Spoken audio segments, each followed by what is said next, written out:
Queridos, enquanto eu preparava esse sermão, é comum, eu acredito, de todo pregador, pensar na introdução. Me veio o pensamento de que, ora, nós estamos hoje aqui reunidos em um domingo como esse, pois Cristo ressuscitou, certo? Por isso que é chamado do dia do Senhor. Isso não é algo novo, desde a igreja primitiva, os pais da igreja já consideravam o domingo como o dia do Senhor, porque é o dia ao qual Jesus Cristo ressuscitou, ressignificou a Páscoa e tudo aquilo.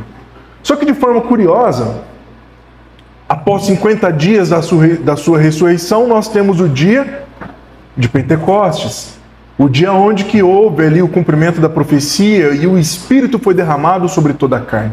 Também aconteceu no domingo. E aqui nós estamos num domingo como esse, reunidos em igreja, com famílias, histórias diferentes, processos diferentes, tudo feito de forma diferente, para glorificar o mesmo Deus, adorar o mesmo Deus, declarar a fé em um só Senhor. Só que nesse mesmo espírito que nós estamos falando, no dia 7 de dezembro de 1941, aconteceu o estopim, digamos assim, para que os Estados Unidos ele entrasse na Segunda Guerra Mundial. Aonde o Japão ali ele atacou a base de Pearl Harbor, no Havaí. Quem já assistiu aqueles filmes de guerra? Avião descendo com tudo, destruindo tudo. E aquilo ali foi a gota d'água para os Estados Unidos. E a partir daquele dia, também num domingo, foi quando os Estados Unidos ele decidiu entrar na Segunda Guerra. Num domingo também, esse aqui eu botei aqui porque eu não lembro. No dia 20 de julho de 1969, Neil Armstrong ele pisou na Lua. Também aconteceu num domingo. Num dia como esse, não começou ali o pouso da Apollo 11 no sábado, na verdade, mas o homem foi pisar na Lua mesmo no domingo, lá por meio-dia. E quando ele pisa na Lua, ele fala aquela clássica frase, famosa frase, dizendo: é um pequeno passo para o homem, mas um grande salto para a humanidade. E com isso ele encerra ali, então, a corrida espacial que estava acontecendo naquele período, né? Também aconteceu no domingo. Só que agora, dentro do tema que nós estamos falando, em um domingo também, aconteceu uma das tragédias marítimas mais famosas que conhecemos, que é a tragédia do Titanic. Sabe aquele filme que você assistiu, que você fica revoltado, porque o Jack cabia assim naquela prancha junto com ela, não, ele não precisava ficar boiando naquela água congelada, né? Não é spoiler porque o filme é antigo pra caramba, né? Não dava para aquele cara se salvar. É irritante assistir aquele filme até aquele ponto pro cara ficar boiando na água com todo aquele espaço. Eu durmo num lugar bem menor porque Renato culpa o espaço maior na cama e ele vem falar que não cabia naquilo ali, cara. É impossível, aquilo não entra na minha cabeça. Então também foi no domingo. E ali, naquele acidente, é um conjunto de problemas, né? Desde responsabilidades humanas, aonde que estava aquela corrida, e o Titanic ele foi vendido como a ideia do navio mais seguro do mundo, ao qual mesmo que se destruísse a parte interna que faz o navio flutuar, mesmo se destruísse metade daquele projeto, ele ainda assim ia continuar boiando. Só que como nós vemos no filme, e é retratado isso por conta também de negligências humanas, por desprezar avisos naturais, aconteceu aquela tragédia. Desde os sábados, eles estavam recebendo anúncios de que naquela região o mar estava congelado. Mas o capitão não deu ouvidos, porque afinal não era comum ter icebergs naquela região, naquele período. Ele então fala, pelo contrário, para acelerar ainda mais o navio. E aí, então, eles chocam contra um iceberg e acontece, até então, fora do movimento de guerra, a maior tragédia marítima que nós conhecemos. Também no domingo, aconteceu o grande incêndio da Inglaterra, em 1966, onde, em uma padaria, em Paddy Lane, por conta de um forno aceso, começou um incêndio que perdurou 6 dias e destruiu 80% da área central de Londres. Mais de 13 mil residências foram destruídas naquele incêndio. E tudo começou por causa de um forno aceso numa padaria. Não se sabe ao certo por que aquele forno estava aceso. Alguns falam que provavelmente era para antecipar o trabalho. Eles já deixavam o forno esquentando, mas por causa daquela padaria, 80% da área central de Londres foi destruído. E novamente tem negligência humana, porque um dos movimentos de tentar parar o incêndio é demolir as casas, né? É um processo comum isso, porque afinal de contas o fogo ele consome. Se ele não tiver o que consumir, ele não vai se propagar. Então um dos métodos de acabar com incêndios urbanos é destruir as casas em volta do incêndio para que o fogo não tenha o que consumir. Só que por conta do prefeito daquele momento, ele falou que não era para destruir nada, e quando então foram se atentar, já era tarde demais, o fogo já tinha se alastrado daquele nível.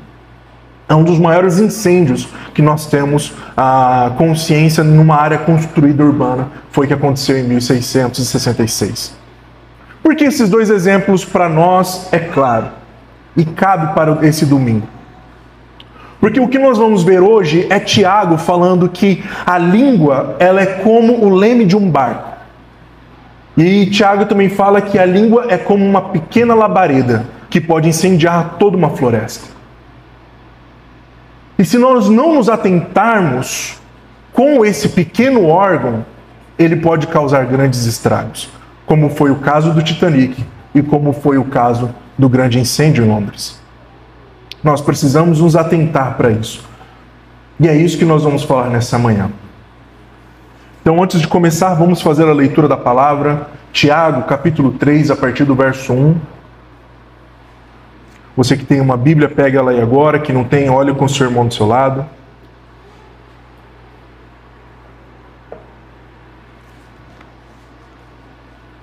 Tiago, capítulo 3, a partir do verso 1.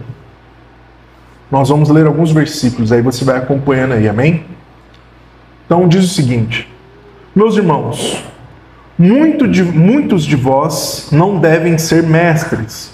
Talvez na sua tradução está diferente, não devam ser mestres, pode ser um pouco diferente, mas vamos continuando. Sabendo que seremos julgados de forma severa. Todos tropeçamos em muitas coisas. Se alguém não tropeça no falar, este homem é perfeito e capaz de refrear também o corpo inteiro. Se colocamos freio na boca do cavalo para que nos obedeçam, então conseguimos dirigir-lhe o corpo inteiro. Vede também os navios, embora tão grande e levado por ventos tempestuosos, são conduzidos por um pequeno leme para onde o timoneiro quer. Assim também a língua é um pequeno membro do corpo, mas se gaba de grandes coisas. Vede como um grande bosque é incendiado por uma faísca. A língua é um fogo, sim, como um mundo de maldade ou um mundo de iniquidade.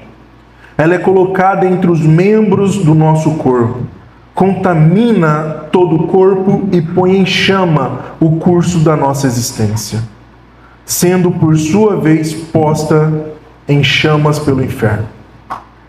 Pois toda espécie de feras, aves, répteis e animais marinhos doma-se e tem sido domado pelo gênero humano.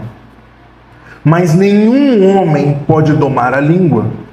É um mal que não se pode conter, é um mal inevitável. Está cheio de veneno mortal. Com a língua bendizemos o Senhor e Pai, e com ela amaldiçoamos os homens, feitos à semelhança de Deus. Da mesma boca procede bênção e maldição. Meus irmãos, isso não deve ser assim. Será que da mesma fonte pode jorrar água doce e água amarga? Meus irmãos, acaso uma figueira pode produzir azeitonas ou uma videira figos? Tampouco uma fonte de água salgada pode dar água doce. Vamos orar antes de começar? Feche seus olhos.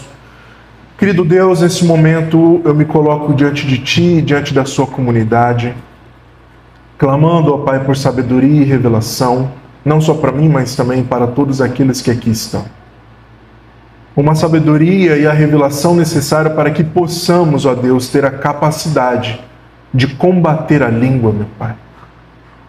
Que a nossa fala, que a nossa língua não seja para a morte, mas que seja para a vida, meu Deus. A minha oração neste momento, nesse período inicial dessa palavra, é para que a sua palavra construa em nós um coração novo, gerando transformação de vida, testemunhando melhor o nome do seu Filho aqui na terra. Que haja transformação não só na mente, mas também nas emoções e também no corpo, meu Pai. Essa é a minha oração, em nome de Cristo Jesus. Amém e amém. Glória a Deus, queridos. Então, como nós temos feito até aqui, um breve resumo, do que Tiago tem falado. E aqui eu não vou gastando muito tempo nos iniciais, porque a gente está falando domingo sim, domingo não. Mas o que sempre vou refrisar, como eu já disse algumas vezes, é que a ideia de Tiago é apresentar a inconsistência de uma vida sendo guiada pela sabedoria de baixo e uma vida sendo guiada pela sabedoria que vem do alto. Tiago, em todo momento na sua carta, está fazendo comparações. Algo bom e algo ruim. Algo que deveria ser o correto e algo que não faz sentido. Em todo momento na carta de Tiago, ele está chamando a atenção da comunidade, falando: meus irmãos, isso não faz sentido. Não só isso, como ele a todo momento preocupado, até mesmo com um tom pastoral, ele fala: meus queridos, não se enganem. Não vivam nesse engano de achar que aquilo que estão fazendo condiz com uma verdadeira religião, como ele fala no final do capítulo 1. Então, ele diz desde o seu capítulo 1 que a maneira pelo qual nós vivemos e podemos encontrar alegria em meio à dor é só através dessa sabedoria que vem do alto. Caso contrário, é dor pela dor, é frustração pela frustração, e aí vamos agir da maneira mais carnal possível. Então, a única maneira de encontrarmos propósito na dor é através dessa sabedoria que vem do alto. E com isso ele fala que não podemos viver com a mente dividida. É um combate contra isso, e nós vamos falar isso também hoje. Ele fala desde o capítulo 1, e é o que nós vamos trabalhar hoje, que a verdadeira espiritualidade é você conseguir refrear a língua. Se você não consegue fazer isso, Tiago está falando que essa fé, essa religião não é verdadeira. E no capítulo 1 pode parecer até um pouco duro o que ele está falando. Mas como nós lemos aqui no capítulo 3, ele se inclui nisso. Ele fala: nós tropeçamos. Tiago ele não se coloca na posição de alguém que já domou a língua. Não, pelo contrário, ele fala: nós tropeçamos em várias etapas, nós tropeçamos em várias situações. Mas ele fala que aquele que não refreia a língua não condiz com a verdadeira espiritualidade. Tiago ele reforça mais uma vez que a fé em Jesus deve estar em sintonia com a vida prática. Não existe uma vida que não condiz com a crença. Não existe um cristão não praticante. Não existe um evangélico não praticante. A vida tem que condizer com aquilo que nós professamos enquanto fé. A parcialidade no âmbito da comunidade é reprovada, não pode existir, seja no sentido externo, seja no sentido interno. Seja por questões externas como cor, raça, condições sociais, como também por questões internas, por benefícios próprios, enfim. Isso não pode existir dentro da comunidade.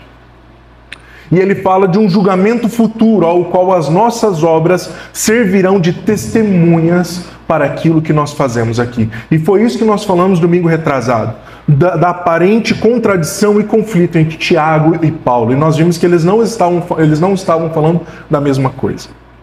Então, com o pano de fundo do capítulo 12, nós caímos aqui agora no capítulo 3. E o último versículo do capítulo 2, Tiago, ele fala: portanto, como um corpo sem espírito está morto, assim a fé sem obras está morta. E é assim que ele encerra o capítulo 2, ele inicia o capítulo 3, que é o qual nós lemos inicialmente. O sermão de hoje nós vamos dividir em 3 pontos. Eu estava dividindo em 4, mas hoje eu vou dividir em 3, e aí a gente ajunta ali um ponto para que fique melhor a transição de pensamento. E vamos começar aqui então com mestre e perfeição. O primeiro ponto que Tiago fala. Ele começa o capítulo 3 dizendo: meus irmãos, não sejam muitos de vocês mestres, pois, como sabem, nós o que ensinamos seremos julgados com maior rigor. Para que fique claro o que Tiago está dizendo, vamos ler também Mateus capítulo 18, os versículos ali, a partir do verso 2. Em Mateus diz o seguinte: chamando uma criança, isso é Jesus, tá? Chamando uma criança, colocou-a no meio deles e disse: em verdade lhes digo que, a não ser que vocês mudem e se tornem como crianças, jamais entrarão no reino dos céus.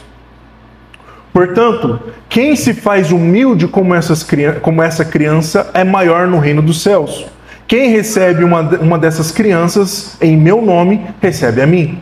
Mas se alguém induzir a pecar um desses pequeninos que creem em mim, seria melhor que ele amarrasse uma pedra de moinho no pescoço e se afogasse nas profundezas do mar. O que Tiago aqui está falando? Tiago, desde o início aqui, tem que ficar claro para nós que Tiago não está desencorajando aqueles que almejam o episcopado. Rafael, o que é o episcopado? É a vida do pastor. É o pastor da comunidade, aqueles que pregam a palavra. Tiago não está desencorajando isso. O que Tiago está falando, temos que ter em mente que ele está dentro do contexto da carta inteira. E o que ele está falando até agora é de acordo com as motivações erradas. Sabemos que os mestres ao qual Tiago está se referindo era equivalente àqueles rabinos dentro das sinagogas judaicas. Era alguém de muito destaque, era alguém que tinha visibilidade, era alguém que estava numa posição de honra. Era alguém que era reconhecido por toda a comunidade. O que Tiago está falando no capítulo 3, no seu versículo 1, é que não é bom que você se torne mestre por conta das motivações equivocadas. Não é bom. E aí ele fala logo depois o porquê isso não é bom. Porque será cobrado de nós, enquanto aqueles que falam, um peso maior. E aqui fica um apelo para vocês, enquanto comunidade dessa igreja. Orem pelos seus pastores. É meio que óbvio, mas aqueles que mais falam é aqueles que estão mais propícios ao erro. Ore pelos seus pastores. Ore para que o Senhor nos fortaleça na nossa caminhada.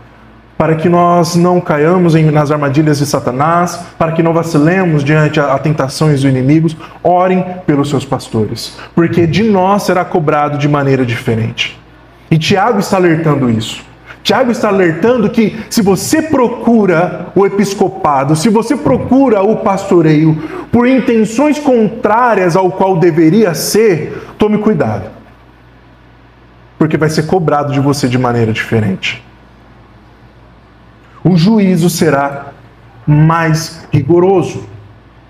O apóstolo Paulo, ele relembra Timóteo que se alguém aspira o episcopado, se alguém almeja o pastoreio, e como eu já tenho perguntado para alguns irmãos, isso é comum, e como essa comunidade tenta ser uma comunidade saudável, nós tentamos florescer isso. Não tentamos abafar. Não tem que ser só eu e João de maneira alguma. Se alguém almeja o episcopado, a Bíblia fala que almeja uma obra excelente. E nós, enquanto igreja, nós temos que florescer isso daí. Então, como eu falei, Tiago ele não está desencorajando os irmãos a buscar isso. Não é isso. Mas em 1 Timóteo, logo após ele falar isso, que almeja uma coisa boa, ele dá uma relação das características do que deve se exigir de um presbítero e de um bispo.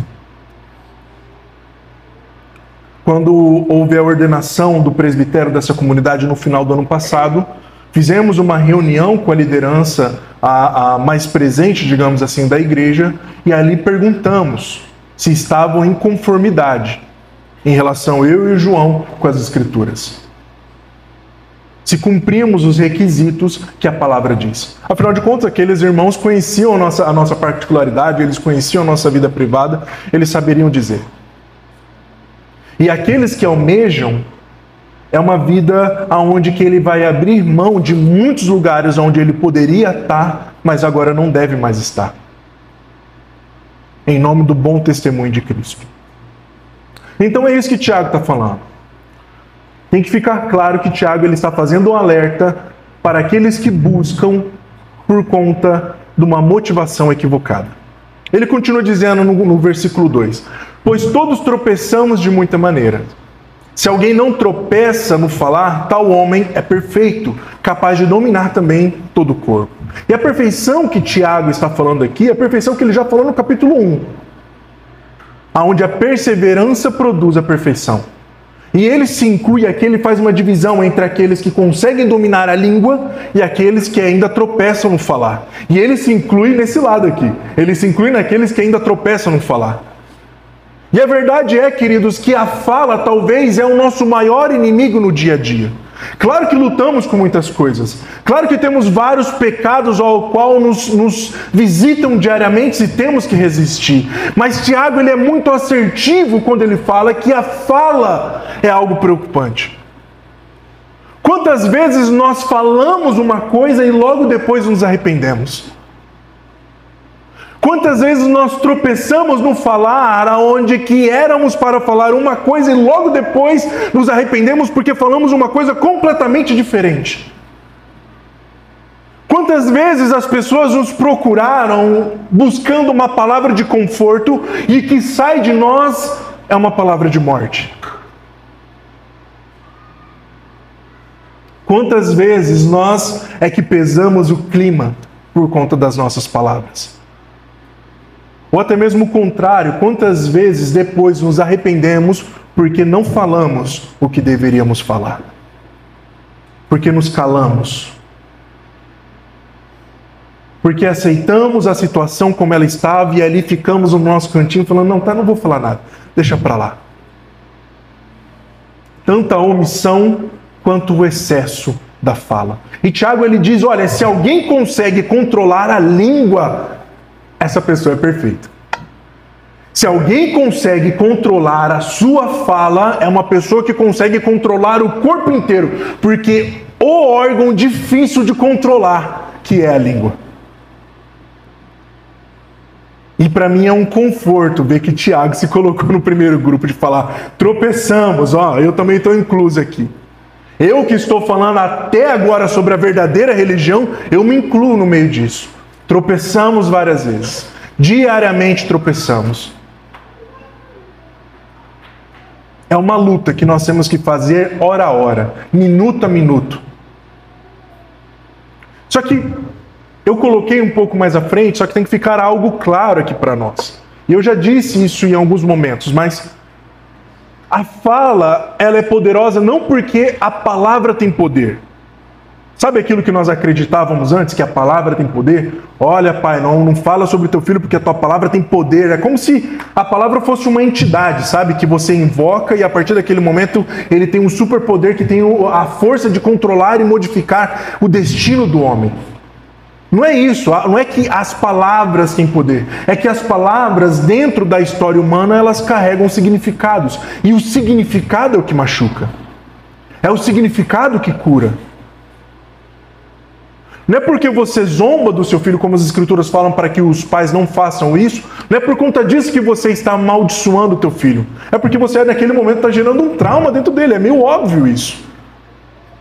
Não misticismo, de onde que, olha, agora os pais têm o controle do céu e ali ele desata ou desata a vida dos filhos. Não é isso, queridos. É que essa criança espera de você, enquanto imagem paterna e materna, uma palavra de incentivo. E tem muito peso que você fala para ela porque você é a imagem de segurança que ela tem. Precisamos, às vezes, ler a entrelinha do que as Escrituras estão falando. E é por isso que você, então, naquele momento, está cometendo um crime contra seu filho. Mas é mais fácil para nós irmos para o caminho de quebrar a maldição do que pedir perdão.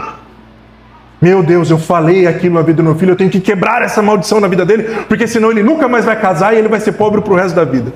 Mas não temos a coragem de chegar diante dos nossos filhos e reconhecer que erramos. Não temos coragem de chegar diante aos nossos pais, familiares, amigos, irmãos, esposa e marido e falar, olha, eu errei na minha fala. Pecamos diariamente com a língua. Pecamos diariamente com a fala. E como eu falei, Tiago divide em dois grupos. Aqueles que controlam a língua são perfeitos E aqui ele não está sendo irônico, amém, queridos? Ele não está falando assim, ó, se alguém controla aqui... Não, ele está falando que realmente se alguém controla isso, é perfeito. E essa perfeição ele já falou no capítulo 1, só é possível através da perseverança, através, como nós vamos ver, da sabedoria do alto. Então o segundo lado não era o caso de Tiago, ele não era perfeito, nem dos seus leitores, e também não é o nosso caso. Isso eu estou falando, tá? Se você se considera, aí já é outra questão, né? Eu não me considero alguém perfeito na questão da fala. Pelo contrário, é um dos meus maiores pecados é a minha fala. Para alguém que é explosivo, para alguém que é orgulhoso, para alguém que é movido muito pelas emoções, a fala é um perigo, queridos. Quando você vê, você já falou. Então, sem dúvida, eu, Rafael, não me incluo no segundo grupo. Diariamente, eu cometo essa queda, eu cometo esse pecado. Tiago, ele continua dizendo sobre as manifestações da língua. Como que esse pequeno órgão se manifesta dentro de nós? Olha, eu estou com 2 copos aqui.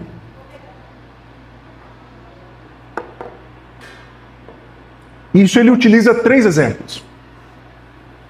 Ele utiliza três imagens para tentar descrever quão prejudicial é a língua. No primeiro exemplo ele fala, quando colocamos freio na boca dos cavalos, para que eles nos obedeçam, podemos controlar o animal todo. Então, esse primeiro exemplo, e isso que tem que ficar para nós já para os outros 2 exemplos que ele vai falar, Tiago está falando de algo pequeno controlando algo que é grande. Ele está falando de um pequeno objeto ali, aquilo que colocado na boca do cavalo, controlar um animal do tamanho do porte do cavalo. Ele fala do leme controlando o navio, ele fala de uma pequena faísca destruindo uma floresta inteira. Tiago, ele está falando como que um pequeno órgão pode controlar um todo, pode ser prejudicial para um todo.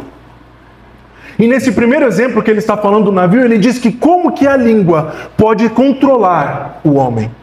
Assim como o freio controla o animal, assim como o freio controla o cavalo. Como que a língua pode controlar o ser humano? E em relação a isso, Provérbios 21, 23 vai dizer que quem guarda a boca e a língua, guarda a sua alma. Então, com isso, nós podemos concluir que, da mesma forma, o homem que não controla a sua língua é controlada por essa pequena parte do corpo. Quando nós nos tornamos aquela pessoa que não sabe a hora de ficar quieto. Precisamos falar, né? Afinal de contas, eu tenho algo a dizer. Afinal de contas, eu tenho uma opinião. Afinal de contas, eu tenho que ser escutado. Entende o que eu estou querendo dizer? E aqui eu não quero ficar fazendo levianas acusações. Eu não quero ir por esse lado. Que o Senhor também me repreenda agora. Não é isso que eu quero fazer. Mas perceba como que a língua controla o homem.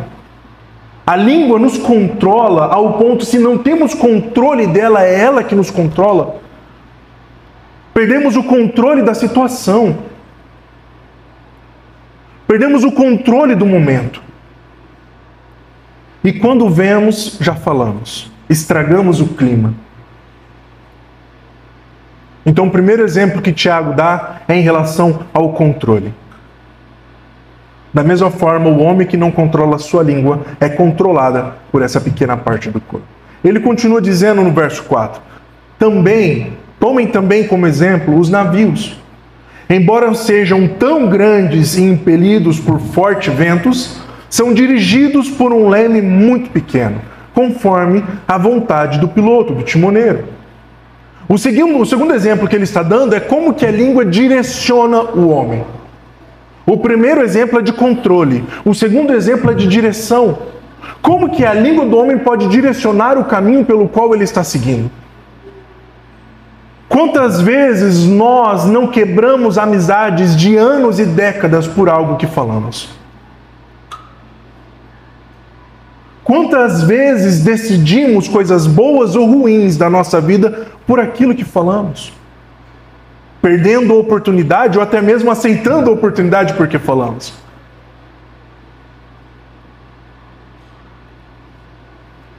Em relação a isso, Simon, o Kissmaker, ele vai falar que quem determina a direção desses navios? O homem controla essa direção ao utilizar a força do vento ao seu favor e ao fazer virar o leme do navio. O leme é uma parte muito pequena da estrutura do navio. Entretanto, é essencial para seguir o curso que o piloto tem em mente. Mas ele faz aqui um alerta. Note que não é o vento forte, mas o piloto que determina a direção do navio. É isso que Tiago está nos falando. Por mais que essa grande embarcação enfrente ventos fortes, por mais que nós, enquanto homens e mulheres, enfrentemos dificuldades na nossa vida, não é isso o que determina a direção da nossa história. Tiago está falando que a nossa língua tem o poder de direcionar isso. E claro que a gente aqui poderíamos ficar só nisso na pregação de hoje e ir lendo versículos e vários versículos que falam como que a língua do homem tem o poder tanto da vida quanto da morte.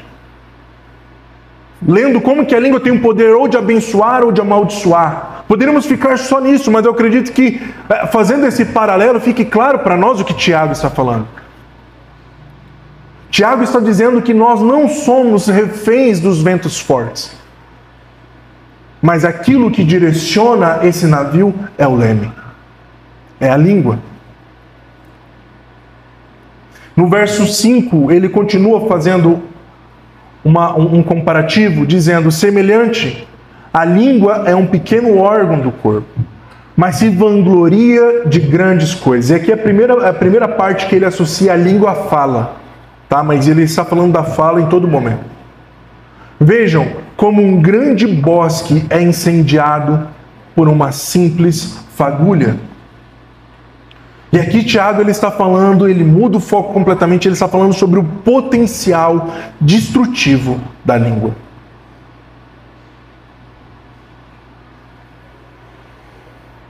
E aqui, queridos, eu não sei se você já passou por isso, mas sabe quando você foi conversar com uma pessoa e o que você esperava era uma palavra de esperança e o que você recebeu não foi isso? O quanto que isso te destrói por dentro? Ou quando você é traído por aquela pessoa que você menos esperava. Você não acreditava que aquela pessoa falaria isso de você. A fala ela tem um poder destrutivo enorme. Reinos caíram por causa da fala. E Tiago compara isso com uma pequena fagulha diante de uma floresta. William Barclay, em relação a isso, ele fala um ditado que é bem conhecido e não se sabe de quem que é esse ditado, tá? Não é dele, é um ditado que alguns atribuem ao ditado chinês e a gente não sabe de quem que é. Só algo que se perdura na história há muito tempo. Em relação a esse versículo de Tiago, ele fala três coisas há que não retornam. A flecha lançada, a palavra falada e a oportunidade perdida. Quem já escutou esse ditado? Acho que muita gente, né? Muita gente já escutou esse ditado. Ele continua dizendo: uma vez pronunciada a palavra, não há maneira de fazê-la retornar. Não há impossível de sufocar, não há nada tão impossível de sufocar como um rumor. Nada há tão difícil de cicatrizar como os efeitos de uma história ociosa e maligna. Lembremos o homem que, uma vez que disse a palavra, está fora do seu controle. Portanto, pense bem antes de falar, porque ainda que não possa fazê-la retornar, terá que responder pela palavra que foi pronunciada. E quantas vezes nos arrependemos disso? Da fala que falamos, daquilo que não deveríamos falar. E Tiago aqui, ele está dizendo justamente, como nós vamos ver mais para frente, daquilo que está além da fala. Tiago ele está falando que não é só o falar que é o problema, ele está tentando dizer, desde o começo do seu livro, que o problema é interno, que é uma coisa mais interior, que a fala é uma exposição daquilo que nós carregamos por dentro. E quando o homem fala, ele está expondo daquilo que ele carrega dentro de si.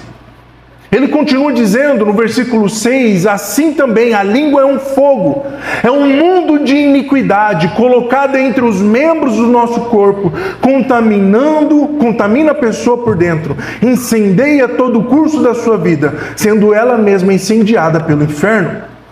Em cima disso, Mateus 12:33 vai dizer: considerem, uma árvore boa dá fruto bom, uma árvore ruim dá fruto ruim, pois uma árvore é conhecida pelos seus frutos. Raça de víboras, como podem vocês que são maus dizer coisas boas? Pois a boca fala do que está cheio o coração. O homem bom do seu bom tesouro tira coisas boas. O homem mau do seu mau tesouro tira coisas más. Mas eu digo que no dia do juízo os homens haverão de dar conta de toda palavra inútil que tiveram falado. Pois por suas palavras vocês serão absorvidos, e por suas palavras serão condenados. E agora lá no capítulo 15, o que entra pela boca não torna o homem impuro, mas o que sai da sua boca, isso o torna impuro. O que Tiago está falando aqui é que a língua, ela por si só não é o que tem o poder. O que Tiago está falando é que a língua é a porta para esse mundo de iniquidade que carregamos dentro de nós. O que Tiago está falando é que quando falamos, deixamos extrair e sair de nós o poder destrutivo do pecado que habita em nosso coração. Porque quando o homem fala, ele fala daquilo que o seu coração está cheio. A língua é essa porta que tem a capacidade de contaminar o corpo inteiro e incendiar com as chamas do inferno, como ele fala. Não só o corpo, mas também como a língua. E o problema aqui agora é exposto do que Tiago está tentando falar. A língua é o problema, porque o nosso coração é corrompido. A língua é um problema porque nós não conseguimos dar aquilo que nós não temos. E ele vai utilizar mais para frente os mesmos exemplos de frutos. Assim como Jesus falou, como podemos esperar um fruto bom de uma árvore que é má? Como podemos esperar palavras de esperança e de consolo de alguém que não recebeu isso? Como podemos esperar palavras de vida de alguém que está vivendo em meio à morte? O que Tiago está condenando mais uma vez é o coração pecaminoso do homem. E isso Tiago está falando que é a porta que expõe para todo mundo. E o que ele vem dizendo desde o capítulo 2? E como o próprio Jesus falou, as palavras são a obra do corpo. Seremos julgados por aquilo que falamos.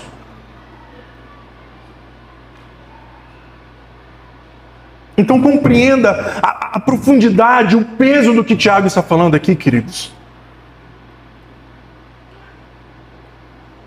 O problema é o coração do homem. O problema é que continuamos ainda a tentar modificar aquilo que é externo, na esperança de que um dia o interior seja transformado. É só eu corrigir minha fala, de nada adianta se o coração não for transformado. É só eu parar de falar palavrão, de nada adianta se o coração não for transformado. E isso fica muito óbvio para nós, porque tem pessoas que até hoje não conseguem parar de fofocar. É algo que é até banalizado em nossos meios, mas que a Bíblia condena veemente, em diversos pontos. Alguém que não consegue ficar com a boca fechada sem falar da vida dos outros.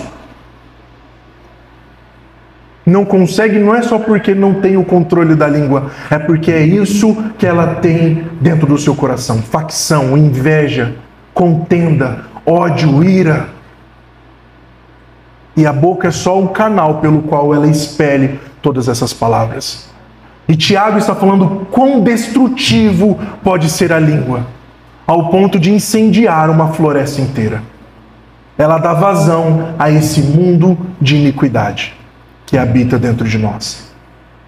Quem está me entendendo até agora, diga amém. No verso 7 ele continua dizendo: a espécie humana doma e tem domado todas as espécies de animais, aves, répteis e criaturas do mar. Mas ninguém consegue domar a língua. Tiago vai falar que a língua é um mal incontrolável, cheia de veneno mortífero. O homem não consegue domar ela. Não foi dada ao homem a capacidade de controle próprio.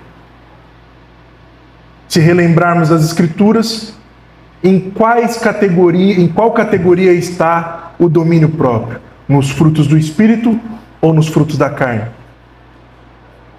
Nos frutos do Espírito. O homem por si só não consegue controlar a sua língua. Ele consegue dominar vários animais, como o Tiago fala, mas a língua, esse ele não consegue. Ele tenta, mas não consegue. Como lemos em Provérbios, no momento oportuno o homem é traído pela sua própria fala.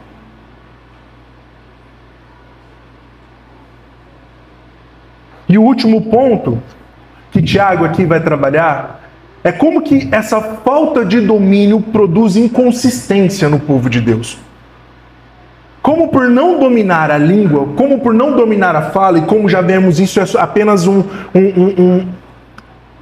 uma característica do nosso coração não convertido, como que isso produz em nós a inconsistência? Ele vai dizer a partir do verso 9: com a língua bendizemos ao Senhor e Pai, e com ela amaldiçoamos os homens, feito à semelhança de Deus. Da mesma boca procedem bênção e maldição. Meus irmãos, isso não está certo. Acaso pode brotar da mesma fonte água doce e água amarga? Meus irmãos, pode uma figueira produzir azeitonas ou uma videira figos? Da mesma forma, uma fonte de água salgada não pode produzir água doce. Tiago aqui, como eu disse, ele está novamente fazendo um paralelo, falando sobre aqueles que são controlados pela carne e qual atitude é esperada da verdadeira fé e da verdadeira religião. E ele vai dizer que esse mal incontrolável produz em nós a inconsistência, a inconstância, a mente dividida que ele vem falando até agora. Da mesma boca que no domingo glorifica a Deus, na segunda amaldiçoa a criatura que é feita à sua imagem e semelhança. Não faz sentido. Não tem como, Tiago vai falar, não tem como. Não tem como uma fonte jorrar de duas águas diferentes. Não tem como uma árvore dar dois frutos diferentes. Não tem como um cristão ser dessa forma. É o que Tiago está falando. Mas aí fica para nós, então, uma questão. O que Tiago nos falou até aqui? Até o final desse capítulo, desse versículo 12. O que ele nos disse? Ele começa falando que quem não tropeça na fala, ele é perfeito. Depois ele vai falar que a língua controla, direciona e tem um potencial destrutivo. Ele vai dizer que a língua é a porta do nosso mundo de iniquidade interior. É a maneira pelo qual o homem expressa daquilo que ele é feito, daquilo que ele está cheio. Ele vai conduzindo até o final dessa primeira parte dizendo que a língua ela é incontrolável. Não tem como controlar a língua, o homem não consegue. E por ser incontrolável, a inconsistência é gerada dentro do homem. Então, qual seria a esperança? Qual seria a resposta para tudo isso?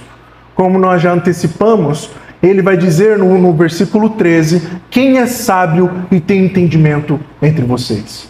No versículo 1 ele começa falando, não sejam vocês muitos de vocês mestres, mas já que vocês querem se considerar mestre, quem de vocês é sábio e tem um entendimento? Que o demonstre pelo bom procedimento e por meio das obras praticadas com a humildade que provém da sabedoria. E aqui eu vou ler só até nesse ponto, porque após isso ele vai falar sobre a sabedoria do alto, sabedoria do baixo, que nós estamos lendo já durante toda essa exposição.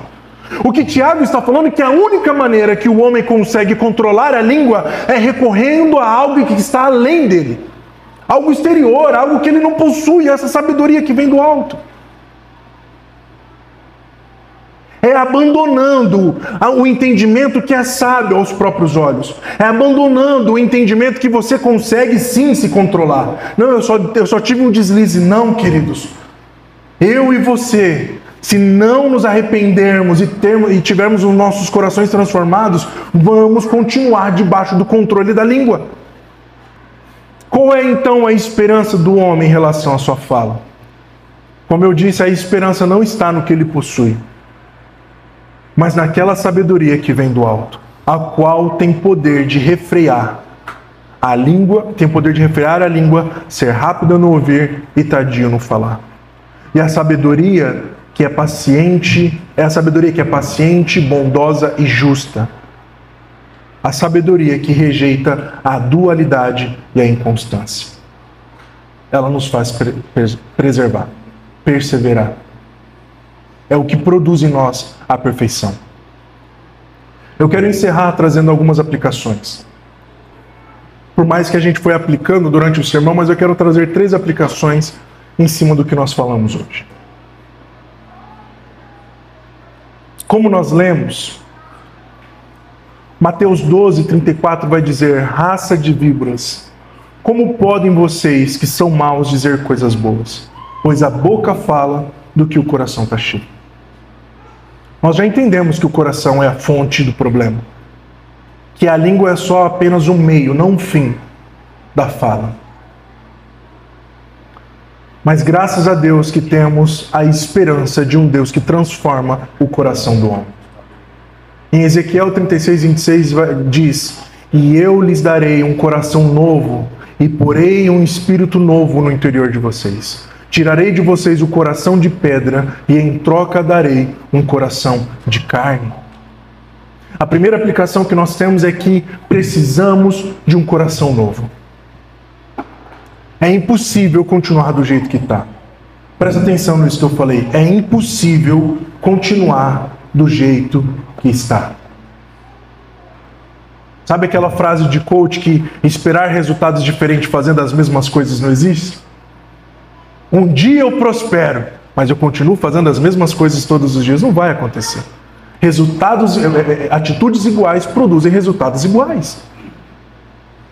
A única maneira de vencermos a língua é transformando a fonte da iniquidade. É recebendo um coração novo. É buscando no Senhor um novo coração, ao qual Ele é especialista em transformar a matéria. Ele que é especialista em quebrar o vaso e fazer um vaso novo. Ele que é especialista em destruir a pedra e trazer um coração que é feito de carne, que pulsa, que é vivo. Não um coração que está engessado pelas marcas da vida. Um coração que se endureceu por aquilo que falou e também por aquilo que escutou. E eu sei que é difícil, queridos. Não tem por que aqui desprezar a dor de ninguém. Não tem aqui por que desprezar a história de ninguém. Eu sei que talvez é difícil sim prosseguir e avançar, escutando algumas coisas. Eu sei que é difícil ter esperança quando nós escutamos algumas coisas. E talvez o seu coração não foi resultado, o seu coração endurecido não é um resultado daquilo que você falou, como eu disse, mas foi resultado daquilo que outra pessoa disse para você. E por isso se fechou. Por isso o seu coração se endureceu. Por isso não escuta mais ninguém, por isso não tem esperança mais em nada. Mas como bem diz o pastor João várias vezes, o que cura as pessoas são outras pessoas. Na mesma maneira que as palavras machucam, ferem, endurecem, as palavras têm o poder de libertar, de curar, trazer esperança e alegria. Então a primeira aplicação que eu quero trazer é isso, é um coração novo. Em Mateus 11, vamos lendo os versículos do 28 ao 30, diz: venham a mim, todos que estão cansados e sobrecarregados, e eu darei descanso a vocês. Tomem sobre vocês o meu jugo e aprendam de mim, porque sou manso e humilde de coração. E vocês encontrarão descanso para a alma, pois o meu jugo é suave e o meu fardo é leve.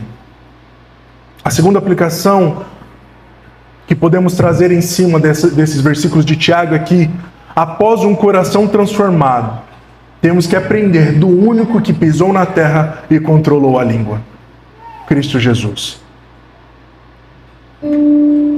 Eu já recomendei esse livro para alguns irmãos, mas se você tem a oportunidade, leia o livro do Danny Ortland, que se chama Manso e Humilde.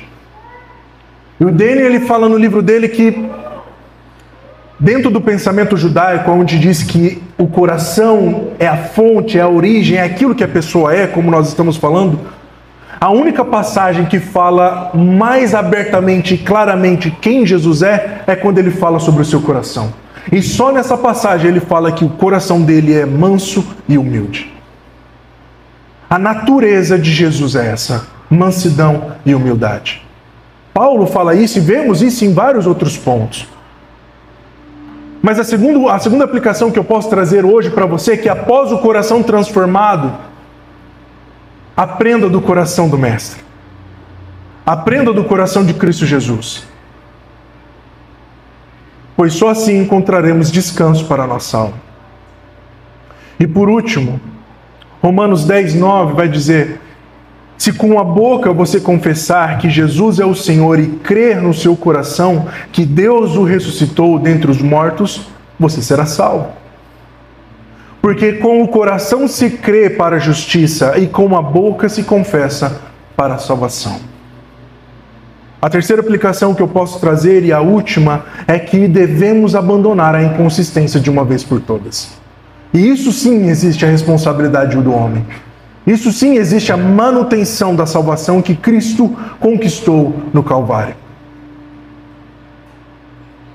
Como Tiago tem falado desde o começo, abandonando a dualidade de uma vez por todas. Abandonando a inconsistência de uma vez por todas. E buscando viver de acordo com a sabedoria que vem do alto. Que possamos nesse momento tirar um período de oração e reflexão. Buscar no Senhor, pedir àquele que nos conhece, esquadrinha os nossos corações para entender a fonte e a origem das nossas palavras. De nos arrependermos caso seja necessário. De pedir perdão caso seja necessário. E clamar por ajuda ao Espírito Santo de Deus. Você pode fechar os seus olhos? Querido Deus, neste momento nós clamamos a Ti e ao Teu Espírito. Queremos declarar desde o início que sozinho não conseguimos. O Rafael sozinho não consegue, Senhor.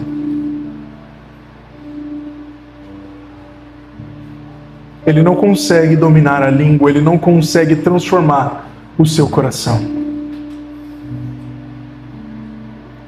Pois sem a sua ajuda, Senhor, o meu coração se torna um terreno árido. Um mundo de iniquidade, como Tiago falou. E nisso as minhas palavras machucam, elas ferem. Eu não consigo refrear a língua, eu não sou rápido no ouvir, não, meu Deus. Pelo contrário, eu só falo daquilo que o meu coração está cheio. Que o Senhor nos ajude nessa manhã a transicionar do coração de pedra para o coração de carne, em uma nova natureza, naquilo que não conseguimos sozinhos. Em nome de Cristo Jesus, que você possa orar por um momento agora.